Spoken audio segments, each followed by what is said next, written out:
pleasant good evening and welcome to SAT TV's Channel 9 Evening News.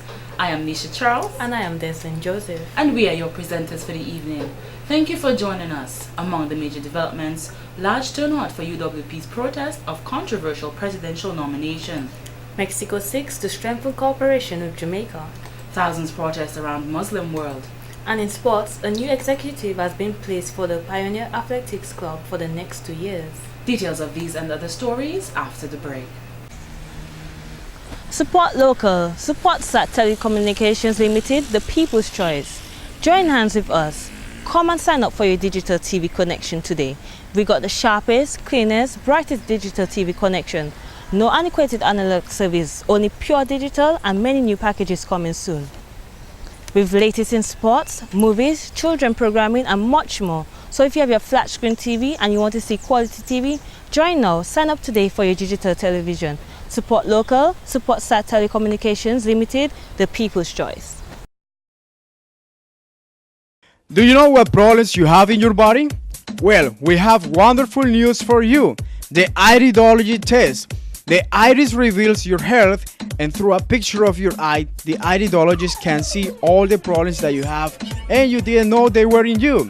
Maybe you feel fatigue, tiredness, pains, migraines, heart problems, and many other ailments. Well, through this test and his prescriptions with exclusive natural products from Colombia, your health will have an improvement with amazing results. Trust me, 100% natural products. It's also associated with the most experienced natural store in Colombia. Remember, more than 30 years of experience in Colombia, we have the iridology test. Thank you for staying with us. Now for the details of the news. The Caribbean Technological Consultancy Services, CTCS, from Barbados is currently hosting a financial management workshop targeting small business owners or their financial staff. The Caribbean Development Bank seeks to contribute to its member states.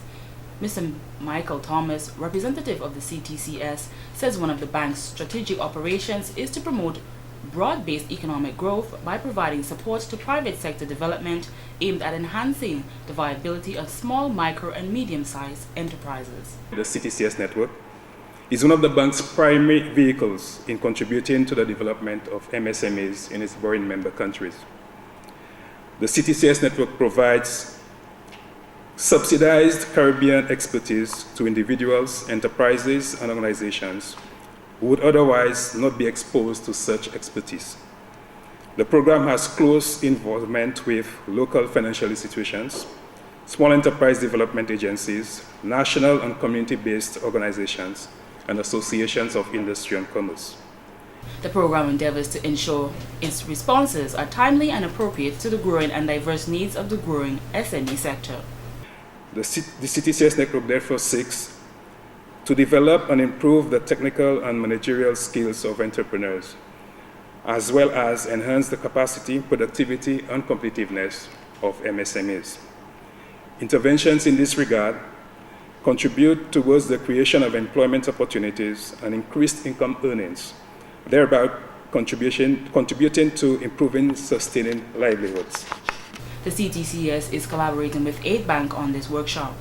Representative of the Ministry of Trade, Mr. Stevenson, says government is cognizant of the importance of the small business sector as a vibrant contributor to the economic and social transformation of Dominica. The sector provides meaningful employment, skills transfer, and wealth creation, and diverse opportunities for all our people to participate in national development. Thus, government sees our Dominican entrepreneurs as vital domestic investors. Government has embraced the MSME sector and placed priority attention towards its development. Some of the techniques that will be covered at the workshop will be cash flow, how to access finance, and how to deal with financial institutions. And in more local news, Kalinago people from around the island gathered at the village of Tuna, located in Concord, on Sunday, September 16th, as they officially launched a list of activities for the Kalinago Week, which runs from September 16th to 23rd. Councillor for Tourism, who is also responsible for culture and special events, Mr. Prosper Paris, says a number of activities were carried out, such as cane squeezing, softball, cricket, river tubing, and diving competitions. During the course of the week, we'll have a number of activities that will enhance the culture, raise the awareness, and also pass information relevant to our history and our identity as Kalinago people. We are gathering every year in September due to an incident that took place on the 19th of September 1930 in Salibia, where two of our heroes fell by the hands of the colonial police at the time, and hence over the years we have declared Kalinago Carib Day, then Carib Week, and from last year we are observing it as Kalinago Week. Mr. Paris says this is all aimed at bringing the Kalinago people closer together while examining the impact of the Kalinago War, the Kalinago people, and the way forward. He also pointed out that they will also use this time to look at the way forward, which is very important to them.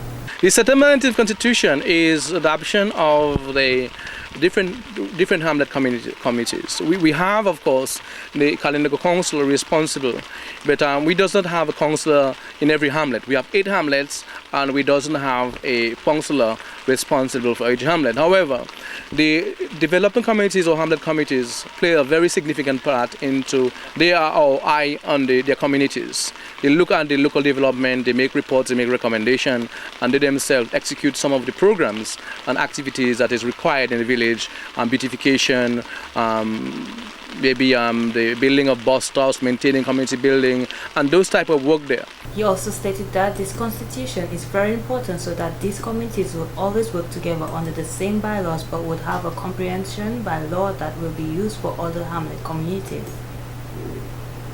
They have been celebrating Kalinago Week since 1980, which was started by the Carifuna Cultural Group, but when the Kalinago Council took the project, it was then deemed Kalinago Week. It is very important. We celebrate all days. We celebrate Commonwealth Day, we celebrate other Heroes Day, we do African Liberation Day. The Kalinago people has been there from the beginning.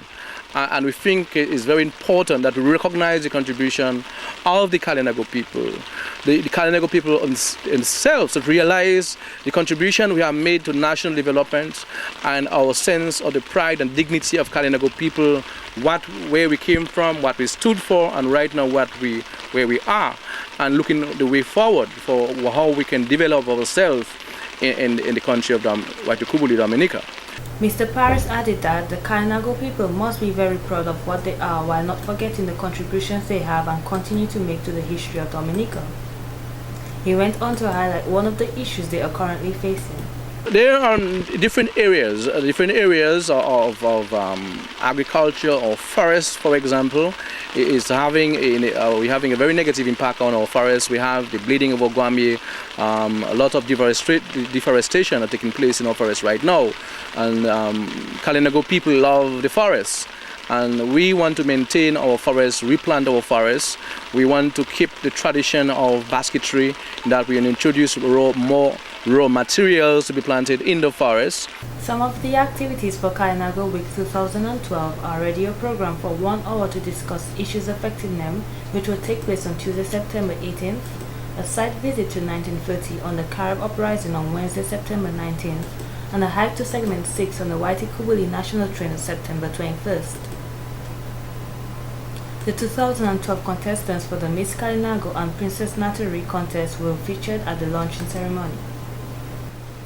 Castle Bruce is leading the way in fighting chronic non-communicable diseases, CNCDs. This comes as part of Caribbean Wellness Day, which was celebrated in Castle Bruce on Saturday, 15 September. Dr. Velda Wade is a district medical officer in Castle Bruce. She used to be stationed at the Princess Margaret Hospital and taught at the St. George's University in Grenada before returning to Dominica. As part of this year's celebrations, Castle Bruce is portraying their observance as slick, self-help lifestyle changes controlled CNCDs. One of the things I noted is that we had a very high level of chronic non-communicable diseases, and it was a bit heartbreaking to see that once persons are diagnosed, the next step is basically to combat all the different complications of these diseases, and what we're trying to do is help alleviate that. So what we decided, we're going to provide some way somehow to help them control that. And it's very easy for health professionals to tell patients, go and eat well or go and exercise. The first part of SLIC was to organize a wellness group where they engage in physical activity from 4 p.m. to 5:30 p.m., ranging from ages 6 to 88. We have Sergeant Barnes, who just joined us just about 2-3 weeks ago, and he's well on board because he's an exercise freak. So he is well on board, he's enjoying himself, and the program is very, very successful. And I can boast to say that thus far we have quite a bit of patients that we have taken off medication, simply because they have reached the point where they can control their hypertension or their diabetes on their lifestyle, be it what they eat or the activities that they do. Dr. Wade says simply reducing the amount of medication a patient is on is also vital. Patients who suffer from cataracts are at high risk because if their blood sugar levels keep fluctuating, this poses an even greater risk. Africulture Stilt Walkers, the Sankofa Performing Arts Theatre, and other groups were part of the parade at the event. Honorable Johnson Drago, parliamentary representative for the Castle Bruce constituency, said since Dr. Wade became the district medical officer, she has been able to motivate most of the elderly to join the fitness club. And this fitness club has grown from strength to strength. As a matter of fact, they started with only 2 persons. Today they are here demonstrating the importance of wellness, the importance of taking control of the lifestyle, the importance of fighting CNCDs. And the good thing is that it's a community approach. It's a district approach. Honorable Ivor Stevenson, parliamentary representative for the Mont John Riviere Syriac constituency, says this is indeed a timely activity due to the increase in non-communicable diseases. Wellness is not just about curative medicine. It's not about taking medications only. It's about our whole physical being, our mental being, our whole social activity about life. It's about how we recreate and move around, the food that we eat. So we have moved from a culture where previously we were engaged in eating the food that we grow. So we see right now where there have been increased importation of other foods that in itself are not the healthy foods that we need to take. There were also pulse checks, blood pressure checks, and foot care demonstrations at the event. The day continued with the district's display of how they could combat non-communicable diseases, including playing rounders, football, and having a backyard garden. Big plates of food? No! Big plates of food? Out of style! Big plates of food? Out of style! What we drinking? Water! Who are we? And in more local news, the third session of the 8th Parliament took place on Monday, September 17th, where the Speaker of the House, Ms. Alex Boyd-Knight, stated that this was a continuation of the process from the meeting which was held on August 24th. Ms. Knight said she only received 1 nomination from the Prime Minister, and that was in favor of Mr. Eliud Williams. She also mentioned that she did receive a letter of resignation from the President. You will recall when I met then, I asked for nominees. And in fact, I received 1 nomination. It came from the Honorable Prime Minister, who nominated Mr. Eliud Williams. And I also received a letter from Mr. Williams indicating that he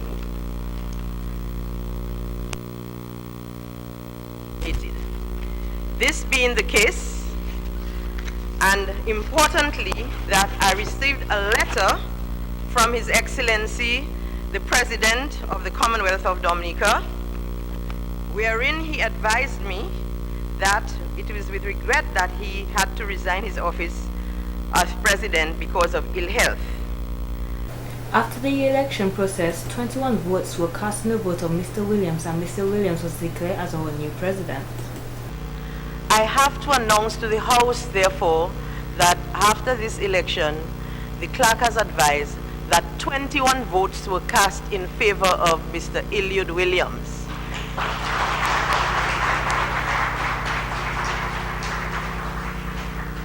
And I have to advise, that being the case, Mr. Eliud Williams is now our next President-elect. The Speaker of the House stated that she would like the information from both meetings to be written and published for the public, therefore they know exactly what went on. A crowd of supporters of the Opposition United Workers' Party, the UWP, all gathered outside the Inland Revenue Building, which was the closest they could get to Parliament for a public meeting with the UWP. This meeting was held as Parliament was in session for the delivering of what was said to be the resignation letter of the current President, His Excellency Nicholas J. O. Liverpool, whom Prime Minister Honorable Roosevelt Skerrit stated is ill and cannot continue as President. However, numerous members of the opposition said this process is illegal, as the Prime Minister sought to elect a new president before the current president submitted his resignation letter to the Speaker of the House of Assembly, Ms. Alex Boyd Knight, which is going against the Constitution and is illegal as stated under Section 119 of the Constitution. Leader of the Opposition United Workers' Party, Honorable Edison James, who spoke before what he described as a strong crowd of supporters, says we the citizens of Dominica must stand up for our rights and not allow leaders to do as they wish in wrongdoings. While the farmers are struggling and cannot get a living, they are in the Red House with the advice from the Red Herring Attorney General, electing a Red Herring President. So as you are saying on your placard, we have an illegal Prime Minister, we have an illegal President, and we have an illegal Inspector of Police right here with us. Around us we are filled with illegality and unconstitutionality. That is what we have, ladies and gentlemen. While Dominicans cannot get work and others are working, we have an illegal president being elected, ladies and gentlemen. While students are struggling to get books to go to school, we have an illegal president being elected. While fishermen are struggling and Dominicans are told that you need not worry about work, the sea's there, go and fish. Fishermen are struggling. Mr. James urged supporters that they cannot stay silent but have to speak out to ensure that they stand up for the Constitution of Dominica, to let Mr. Skerrit know that what he's doing is wrong and will not be tolerated. As I've said before, that Roosevelt Skerrit and the Labour Party are presiding over a decadent and decaying society. And this is reflected in the fact that we now have a president whom a former Chief Justice has told us if he gets elected under the procedure now, he will be an unconstitutional president. That is a man who has just recently held the highest office in our legal system in the OECS.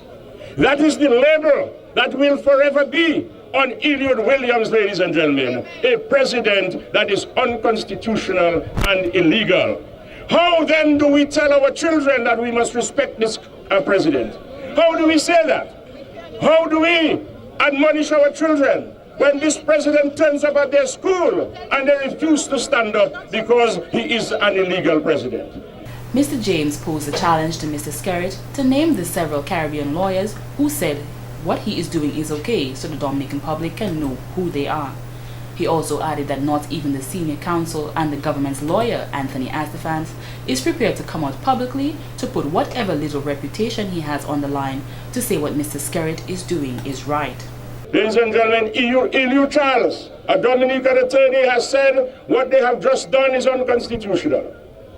Gildon Richards, a Dominican attorney, has said what they're doing is unconstitutional. Ladies and gentlemen, who is the other one, Curtis? You don't know?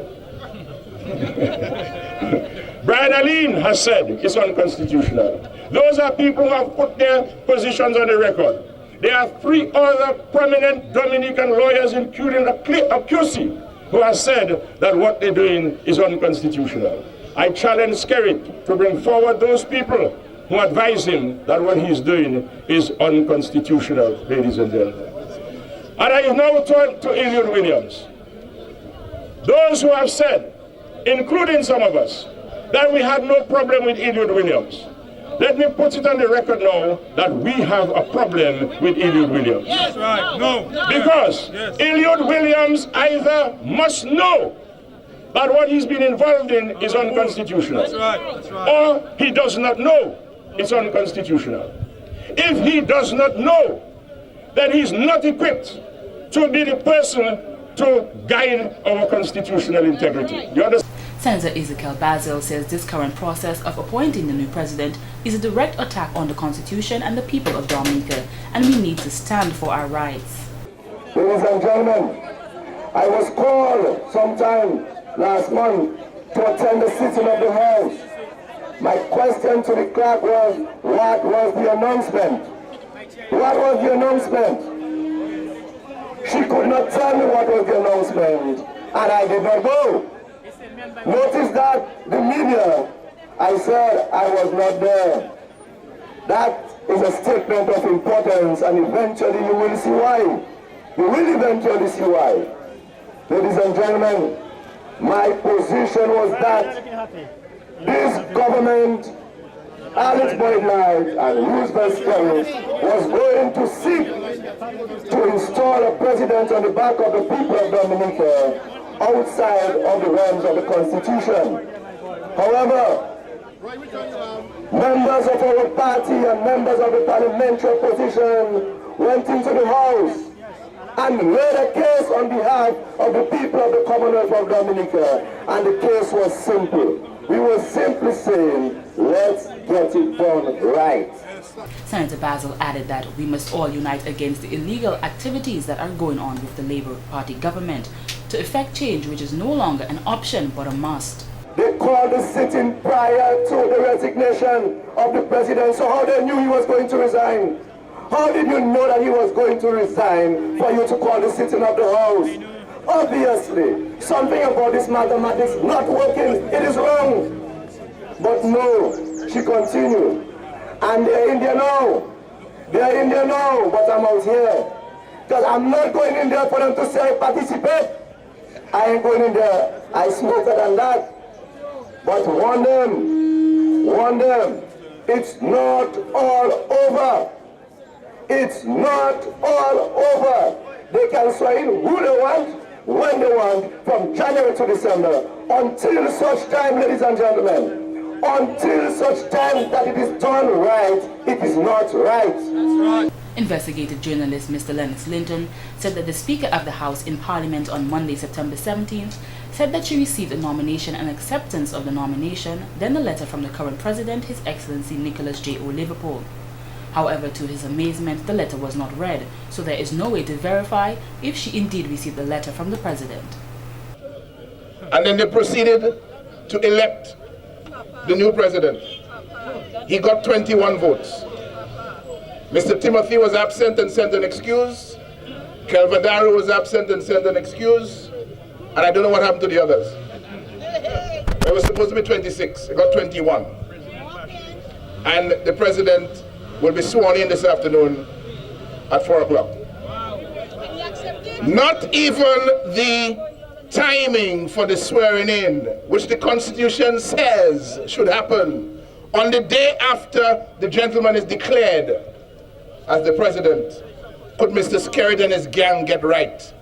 They got that wrong too. What would be the problem if, having done what they did there today, illegally, unconstitutionally, at least tomorrow they would get the time for the swearing in right? Mr. Linton added that the swearing-in ceremony for the new president is also illegal, while advising the crowd that they must work towards change. Last week, Prime Minister Roosevelt Skerrit made it clear that Dominica will have a new president by Monday, September 17th, despite the fact that the UWP has insisted that the nomination process was unconstitutional. The government and the opposition have been at loggerheads since it was announced that the nation's current president, Dr. Nicholas J. O. Liverpool, is to demit office early due to ill health, which many question the authenticity of this excuse. The government nominated former public servant Eliud Williams for the post. We should just close and die today and die next month to die. It's the same thing. Respect the Constitution. Must die. Respect it. We're not against you, officer. But we're fighting for you. We don't dictatorship under Skerrit or nobody else. I remember on my dictionary. It was a momentous occasion for one man as he took the oath of the highest office in the Commonwealth of Dominica on Monday, September 17th. His Excellency Eliud Williams took the oath of office of the president in a prestigious ceremony which was attended by many officials such as High Court judges Justice Brian Cottle and Bernie Stevenson Brooks, former President of Dominica Nicholas J. O. Liverpool, and Prime Minister Honorable Roosevelt Skerrit, amongst others. Prime Minister Roosevelt Skerrit congratulated Mr. Williams in his new position, who has been highly commended for his hard work in the Caribbean region. One former Caribbean leader once called on his citizens to develop a positive mirror image of themselves. He called on them to choose carefully the type of people they emulated as role models for society. I wish to suggest this evening that were we to look around Dominica today, there are no greater manifestations of excellence than are to be found in the lives of our outgoing and incoming presidents. Mr. Skerrit also said that both incoming and outgoing presidents are highly regarded as honorable men. He congratulated Mr. and Mrs. Liverpool for their hard work and dedicated service to the Commonwealth of Dominica. Earlier today, September 17, 2012, the House of Assembly elected Your Excellency Eliud Thaddeus Williams to the office of President of the Commonwealth of Dominica to serve out the remainder of the 5-year term of His Excellency Dr. Nicholas Liverpool. Mr. Williams has given 40 years of committed service to the Commonwealth of Dominica and to the Caribbean region in a wide range of capacities. Having, as a young man, sharpened his social skills in the Young Christian Workers Movement, Mr. Williams joined the public service in 1973. From then on, he blazed a career path that saw him rising through the ranks of the public service, as his leadership skills and performance-oriented approach allowed him to craft solutions to social and development issues that others tended to shy away from.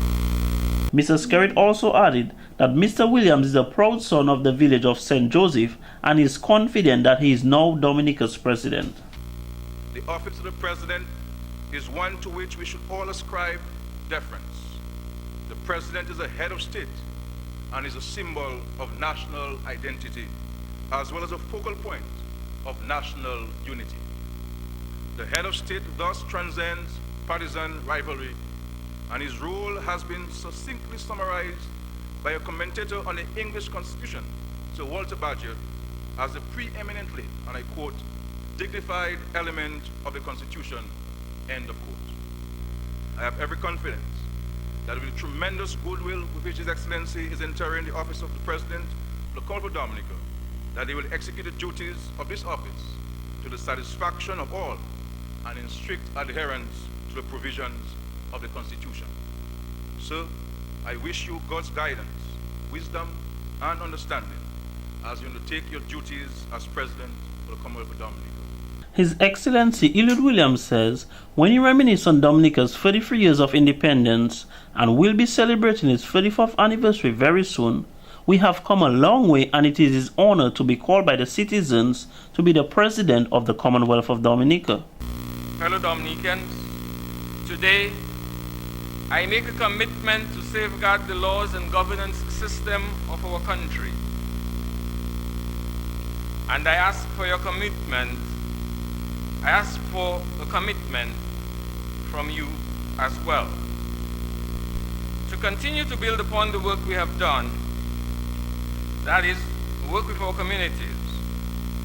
Work, I ask you to, with your representatives in Parliament, so that we can build a better Dominica. As we continue on our path of development, we will have the opportunity to make many choices. But never let us forget that with each of these opportunities come responsibilities. Responsibilities to ourselves and to each other. He said we must understand ourselves to know where we are strong and where we are weak, and use what we learn to improve ourselves and communities, and to achieve true excellence as a nation.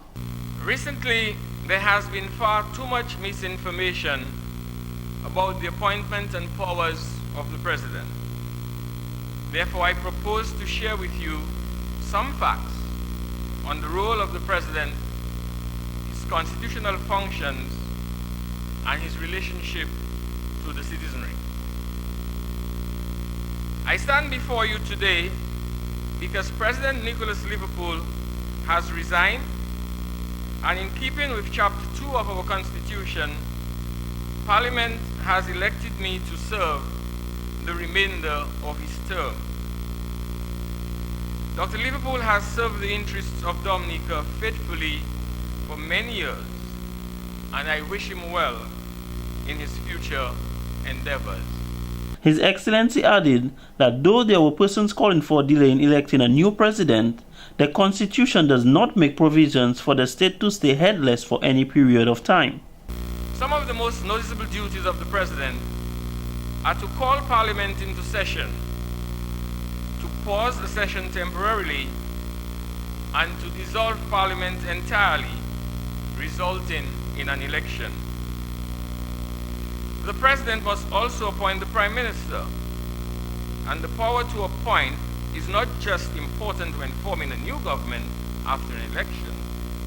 Sadly, during times of crisis or sorrow, including the untimely deaths of two of our nation's leaders, my predecessors have had to exercise their duty to appoint the new president and ensure that our nation had continuity of leadership through difficult times. He encouraged all Dominicans to look within themselves to embark on their own journey of service for their country, and those who are already on the journey to continue to do the good work for the nation. And in more local news, it was a cultural feeling and experience at the Old Mill Cultural Center on Friday, September 14th, as the National Cooperative Credit Union NCCU presented the finalists for the upcoming Kadas Calypso competition. Surprisingly, most people were shocked that many of the finalists were past Calypsonians. Chief Cultural Officer Mr. Raymond Lawrence commended NCCU for taking great initiative of organizing the Kadas Calypso competition as part of this year's independence celebrations. Kadas, as we all know, has been a very integral part of our history and musical heritage in Dominica from as far back as the 1970s. And some of the early pioneers of the music included Exile One, Liquid Ice, Jeff Joe and Gramax, Midnight Groovers, Black Affairs, and Ophelia. In addition, he mentioned that tribute must be paid for those who paved the way for the rise of Kadas Calypso music, which was created by Dominicans. I remember the first Kadas Calypso competition in 1993 was organized by the Cultural Division. It was held at the Old Market. And a couple of years ago, DBS organized another successful Kadas Calypso competition, which was held at the Newtown Savannah. And this year, the NCCU has given its full support to this great event, which revitalizes Kadas music and provides a platform and an opportunity to promote our singers and composers in Dominica. Minister of Tourism Honorable Ian Douglas assured the organizers of the event that the government supports 100%. Because this event really exemplifies what it really and truly means to be Dominican. As far back as I can remember, as a little boy coming out of Portsmouth and being associated with Exile One and Gordon Henderson and what these guys have done, Kadas music really has formed the real and true meaning of our culture and our heritage and what it really means to be Dominican. Mr. Douglas added that it is up to us to grow and maintain this heritage since it is part of our culture. It really is incumbent upon us to leave for future generations to come the embodiment of what it truly means to be Dominican. And a lot of people do not recognize that the zouk and the compa music really came out of Kadas music. And Gordon Henderson, Jeff Joseph, Ophelia Olivache Marie, Chubby, and the Midnight Groovers, and all of these people have really been pioneers and they've really broken ground, really, to establish not only a music, but to establish an identity. Dominica celebrity Miss Ophelia Murray received special recognition for her contributions made towards Dominica. I want to take the rest of the time to say thank you very much to McCarthy Marie, who's the gentleman next to me, who gives me the courage that I've had since 1979 to go public, go through the world with Cadence Lipson. I also would like to thank Mr. Alwyn Bole, because he's the one who wrote the Magnificat. You all didn't know. Give him a round of applause. Wadix, thank you. Thank you every time for those beautiful words that you say. You're talking now about backbone and spine. You're fabulous. I love you all. Thank you. Persons living in low-lying areas should take the necessary precautions, as an elongated area of low pressure located about 325 miles east of the Lesser Antilles is producing disorganized showers and a few thunderstorms. Although upper-level winds are currently unfavorable for development to occur, they could become more conducive in a few days. According to the National Hurricane Center in Miami, this system has a 20% of becoming a tropical cyclone during the next 48 hours as it moves westward at around 15 miles per hour. Regardless of development, locally heavy rains and squalls could affect portions of the Lesser Antilles on Sunday through Monday. This has been the local segment of the news. Coming up next, regional highlights.